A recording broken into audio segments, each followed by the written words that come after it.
On San Diego 1700 with local credit expert Derek Evans. Now, live in studio, Mr. Credit.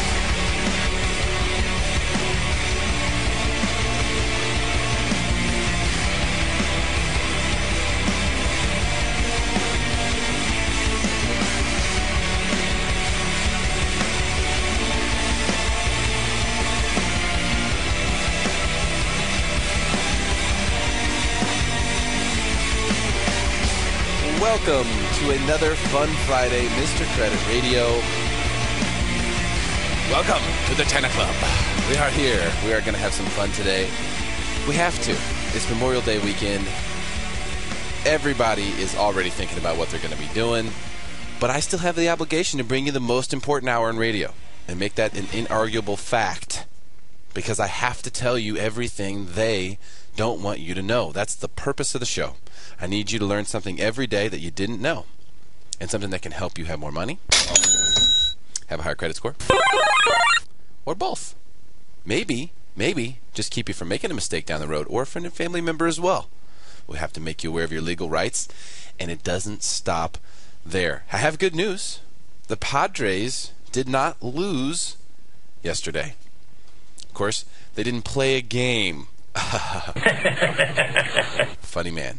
But that's good. That's good, because sometimes the stepping stone, all right, let's take a day off. A good time to have a day off is after you've lost 7 games in a row. Because that's pretty brutal. But we do still have the first place lead, okay, in the National League West. We are playing tonight downtown against Colorado.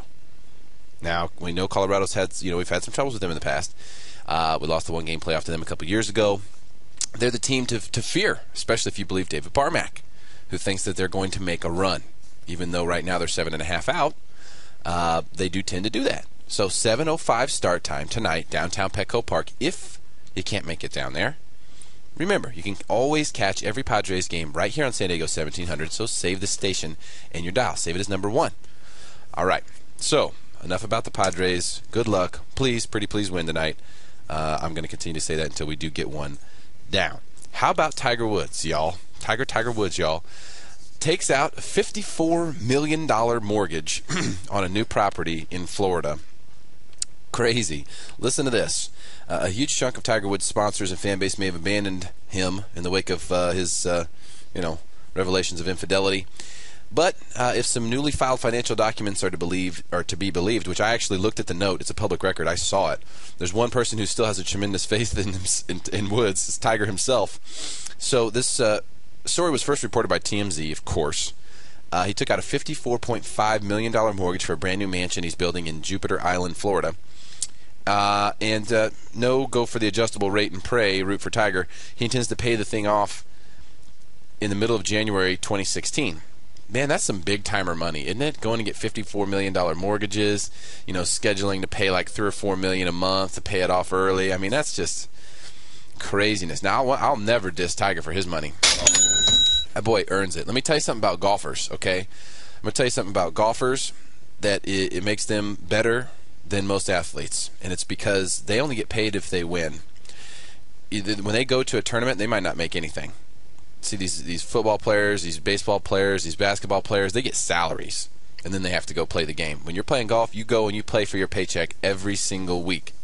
You can never take anything away from Tiger Woods. He earned it. Best ever. And I'll gladly argue that with anyone. I think what he's doing, honestly, is he's going, all right, divorce is over. I'm a single guy. Let me go ahead and build my own new pad, start my own new thing in Florida, get it all pimped out, so I can be feeling good. I'm Rick James. Actually, I think I'd rather be Tiger Woods than Rick James. I need to get another button that says I'm Tiger Woods, because I would rather be Tiger Woods than Rick James. But at the same time, this guy, and here's something too. This is interesting. Brooke, do you have any idea what Tiger Woods' first name really is? Do you know his real first name? It's obviously not Tiger. Rick James? Rick James. No. Tiger's first name is Eldrick. Eldrick Woods. Imagine now, because I think having the first name Tiger has just kind of made everybody really like, because everyone likes the tiger, the eye of the tiger, and all this. I if I think if his name, if he went around and sold himself as Eldrick Woods, I highly doubt he would be as famous. I mean, Tiger is just, it's cool. Like, little kids like it. They're like, look, it's Tiger. You know, and it's a neat name. He always had the Eye of the Tiger. When he was playing, he was winning all those tournaments. And I just don't think the Eye of Eldrick would have really done it for everybody. I just don't know if anyone really would have bought into that. Maybe. I could be wrong. I'm not trying to diss a man's name, but I would go ahead and legally change it, buddy. You're a single man. Everyone knows you as Tiger. I think Eldrick might have been his dad's name. I think he might be a junior. I need to go back and read that note. And so that's probably why he's keeping it. Yeah, it could be. So that's probably why he's keeping it. But anyway, his mortgage payment, by the way, is only $1 million. It's only $1 million on that property, and he plans to pay like $4 or $5 million a month. Oh, and by the way, Tiger Woods' ex-wife was listed as receiving a copy on that note. I did note that, which I thought was interesting. By the way, if you want to play golf with Mr. Credit, I'm trying to get out there as much as I can. Just got my new irons in. I want to say, shoot me an email. Go to MrCreditRadio.com. Happy to play golf with anybody out there. I like meeting new people, especially anyone who enjoys the show. Just go to MrCreditRadio.com.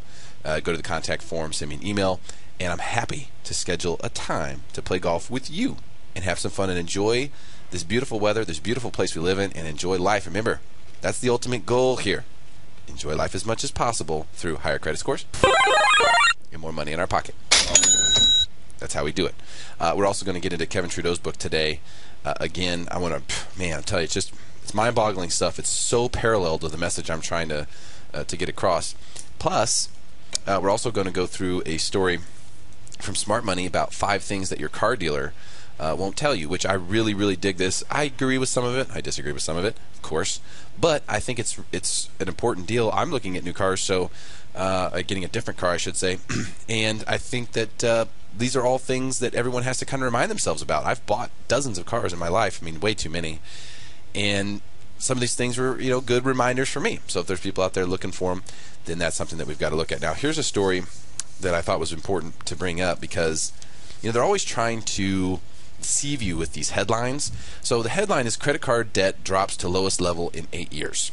Okay, credit card debt drops to lowest level in 8 years. So once again, the idea here behind this type of headline is to make you think that if your credit card debt is going higher or you're not paying your credit cards off, that you need to be doing that.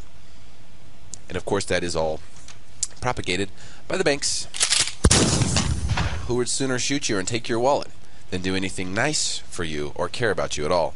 And, the idea here is get you in a mindset of, well, if I have credit card debt and everyone else's credit card debts are going down, man, I must really be behind the 8 ball here. I really need to work out a debt payment plan. The truth is, the reason why credit card debt is dropping is because they're not extending credit to anyone. You don't have the opportunity to get credit. Even if you wanted to get credit, it is your destiny. You couldn't. They won't give it to anybody. I told you about how they denied me for a credit card. There's lots of reasons why you can't get it. You have to be the perfect borrower now. See, before, if you had a good credit score, you could go and you could get any credit card you want. Now they look at you and they go, why does he want a credit card? We're not going to make any money off him. He's just going to, make a few little payments and then pay it off. Or make a few little purchases and then pay it off. And if you don't have a good enough credit profile, then they just flat out won't give it to you. They won't give you anything. So you have to be in that perfect little window of someone who has good enough credit to get the, credit card, but who they also feel is not going to pay it off right away. And that's what's so hard about the credit card industry right now. They're very, very picky about who they lend credit to. Now, because they're telling us that the credit card levels have dropped to the lowest in 8 years, there's a couple of things. Obviously, bankruptcy filings. Remember, if you have a lot of credit card debt, you can discharge all of it. You can delete, eliminate, completely get rid of it forever in a Chapter 7 bankruptcy. So that, bankruptcies are at a peak. Of course, that's going to occur in a recessionary period. And so that's not a surprise. And then, of course, you've got them not lending any credit to anybody. So those two factors make this a non-issue. You can't talk about this. This is apples and oranges. But here's the thing. Folks do need to realize something that's really important to understand about the credit card debts that you do have. Because, number one, if you're only able to make the minimum payments, man, you're in for the long haul. I mean, it can take 30, 40, 50, 60 years to pay these credit cards off. 30, 40, 50, 60 years to pay these credit cards off if you're just making the minimum payments.